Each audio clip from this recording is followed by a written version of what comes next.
যুক্তরাষ্ট্র মাত্র 2 সপ্তাহের শান্তি উদ্যোগ ঘোষণার কয়েকদিনের মাথায় ইরানের 3টি পারমাণবিক স্থাপনায় বড় হামলা চালায়। অপারেশন মিডনাইট হ্যামার অভিযানে 6টি B-2 বোমারু বিমান 37 ঘণ্টার ফ্লাইট শেষে লক্ষ্যবস্তুতে আঘাত হানে। পাশাপাশি সাবমেরিন থেকে ছোড়া হয় 30টি LAM ক্রুজ ক্ষেপণাস্ত্র।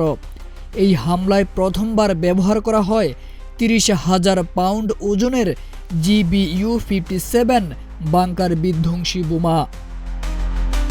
এই ঘটনার পর পাল্টা হামলা শুরু করে ইরান।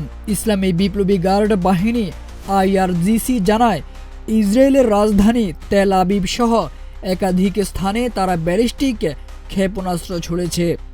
তারা ইসরায়েলের বিমানবন্দর, গবেষণা কেন্দ্র এবং কমান্ড সেন্টারও লক্ষ্যবস্তুতে পরিণত করেছে। এই হামলায় ব্যবহার করা হয়েছে তরল ও কঠিন জ্বালানিযুক্ত ক্ষেপণাস্ত্র।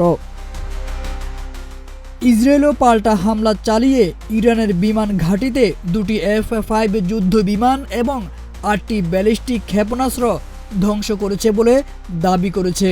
এর আগে 20টি ইসরায়েলি যুদ্ধ বিমান একযোগে ইরানের ডজন খানেক সামরিক স্থাপনায় হামলা চালায়। সব মিলিয়ে পরিস্থিতি এক ভয়াবহ সামরিক সংঘাতে রূপ নিয়েছে।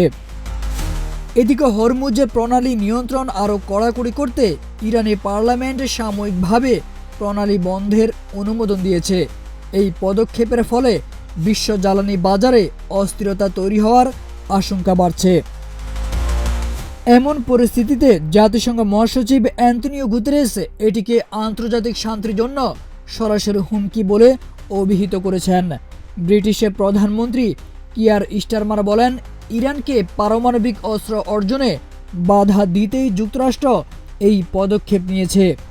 অন্যদিকে ওমান, ভেনেজুয়েলা ও সৌদি আরব এই হামলার কঠোর নিন্দা জানিয়েছে।